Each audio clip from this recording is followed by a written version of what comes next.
So, hi dear Aries, a very good evening to you guys. This is Anjali Tarot, and this is a journal of reading for all the Aries Sun Moon Venus Rising. Keep in mind, this is general; it might or might not resonate with you at the first place. The second thing, the roles can be reversed. Also, third thing, this is a reading from 2nd till the 8th of December, and it's valid for every 12 sign that you are dealing with, along with your own sign. If it is not resonating, it's not your story. You can just skip the video. If you want to be a tarot card reader like me, you can start your journey by purchasing my course. The link is in the description box for the same. If you want to start your self-healing journey with Ho'oponopono but don't know from where to start, you can definitely start by purchasing my masterclass. Again, the link is in the description box for the same, and it has the power to change your life for the rest of your life. Trust me on that. I'm doing it from a very long time now. And if you want one-on-one healing sessions or personal readings, you can check out the description box and you can mail me for the same. So let's start. Like, you can book your slots, the links are given in the description box itself to book the reading slots. Yeah. I'm a little sick these days. मौसम change हो रहा है. Season is changing, weather is changing, so that's why Hindi came out of my mouth. That's really cool. Anyways, let's see. Your person or your partner's current feelings for you right now at this present moment are, let's see, Aries, what's happening?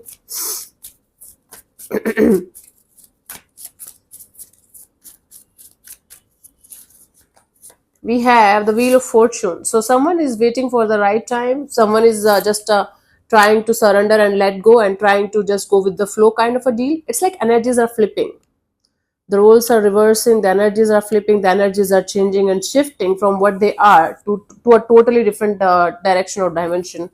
Let's clarify the Wheel of Fortune as their feelings for you.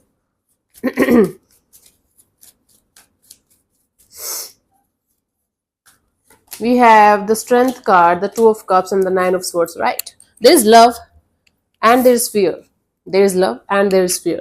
So this is someone who feels like right now is not the right time to connect with you or reconnect with you, or to be vulnerable in front of you. So they feel like they should wait for the right time when they will be able to connect or reconnect with you.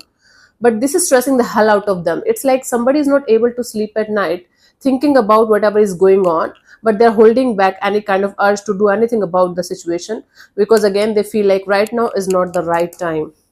But there's love and there's stressful energies of waiting as well. Okay, let's see, what do you feel about this particular person or situation from your side, honey? Aries, let's see.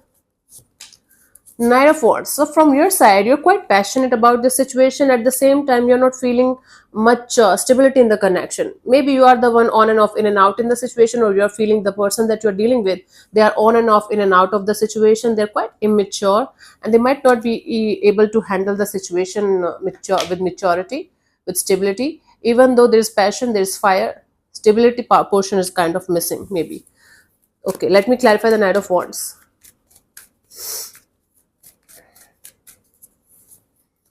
We have the Fool card, the Seven of Swords, the Six of Swords, right? So you definitely feel like this person is either making a fool out of you, or you are making a fool of yourself by trying to make this work out, even though you know it's never going to work out. There is a kind of deceptive kind of energies between you guys, where you know something about this person, but at the same time you're fooling around with yourself like everything is going to be fine. They will be able to sort it out. They will be able to level up. They will do this, they will do that, and you know it's never going to happen, but you are still holding on to this hope that it is going to happen someday. Wow. See, physically you are moving on from the situation. Internally, energetically, you are still in this hope that someday they are going to change, or someday they are going to do something miraculous, because you feel so. We are full in love, and that's completely fine. We all go through that phase, right? Let's see what this person wants from you.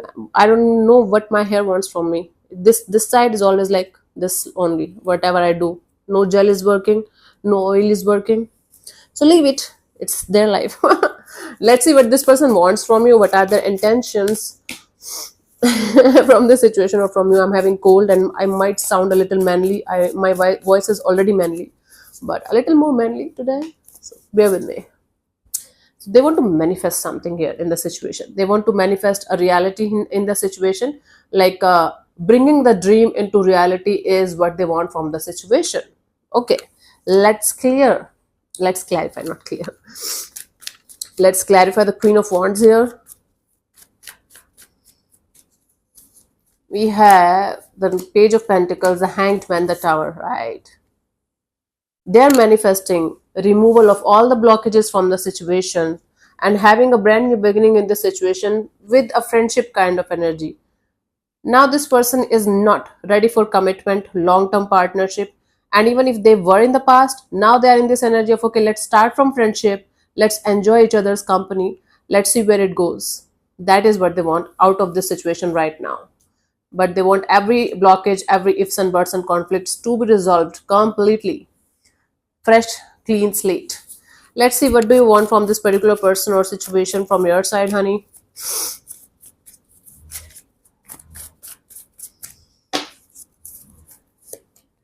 Six of Pentacles. So from your side, you want equal give and take of energy. You want something to work out in your favor. You are ready to put in the effort and energy, but you want same kind of efforts from the other side as well, right? You are like, I don't want to talk with the wall all the time, or just putting in the effort only from my side. I want efforts from other side as well. Then only I will be able to do something about it, right? You are on the verge of giving up on the situation. You are ready to fight for the situation. You are ready to fight for yourself as well. But you want that other person, that other energy also to fight for you. If they are not ready to do whatever you want them to do, whatever is right in this connection, you are ready to level up and let this go.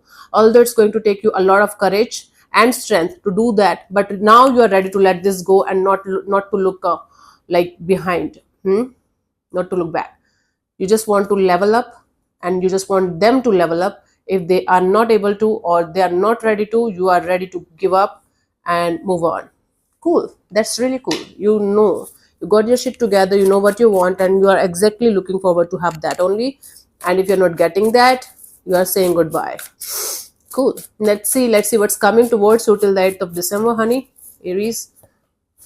High Priestess, your your intuition is going to talk to you big time. The more you are going to connect with yourself, the more you are going to stay with yourself, the more you will be able to get your answers within yourself about this complicated situation of your life. Let's clarify the High Priestess as the potential outcome of the situation. Yeah, it's like physically both of you are moving on, and energetically both of you are still very much connected to each other. Both of you are going to feel each other's energy, but the more you are going to stick with yourself, the more you are going to work on self love, self care, and self healing, the more your intuition is going to guide you to what to do next in this area of your life. So basically, I do see two energies drifting apart, and this is teaching you the value of self love, self care, and self healing. And you're going to do it more and more in the future, coming back to yourself. And then your intuition is going to, because you will be working on yourself, your intuition is going to guide you for the next steps, for the next chapter of your love and relationship area. And basically, your intuition is going to run the show for this week. And your intuition is kind of telling you to come back to yourself and let it go, and you're doing that exactly. But again, your intuition is going to guide you for other deeper meanings and other deeper messages as well in the coming future. Yeah, for the guidance part, we have the Page of Wands. So enjoy your life to the fullest. Be a kid again. Go out, have fun, connect with new people, new energies, explore the universe, explore the world. You have a lot to explore in this universe, Aries. It's not all about one person. Don't make one person your universe. And if you want to make one person your universe, you should be that person, nobody else, right? Come back to yourself whenever you feel lonely. Love yourself whenever you feel lonely. Loneliness, aloneness is a bliss, is a blessing. I'm telling you guys, I'm doing it from a very long time now. It's like quite not a very long time, but in 2022, yeah, in the start of 2022, it's like the end of 2021, I got the biggest lesson of my life: how to be happy alone, how to come back to yourself. And now I'm the happiest person alive, I guess, around me, and I come back to myself. So the same lesson applies to you. Explore the world, travel, have fun, make new friends, explore your passions, be creative. There is much more to life than being entangled in this kind of complications. You got my point, right? Yeah, you're a fire sign, you know that better than me. How to enjoy your life. Anyway, so thank you so much for tuning in, Aries. I'll see you soon in the next video. Bye bye, take care, God bless you, namaste.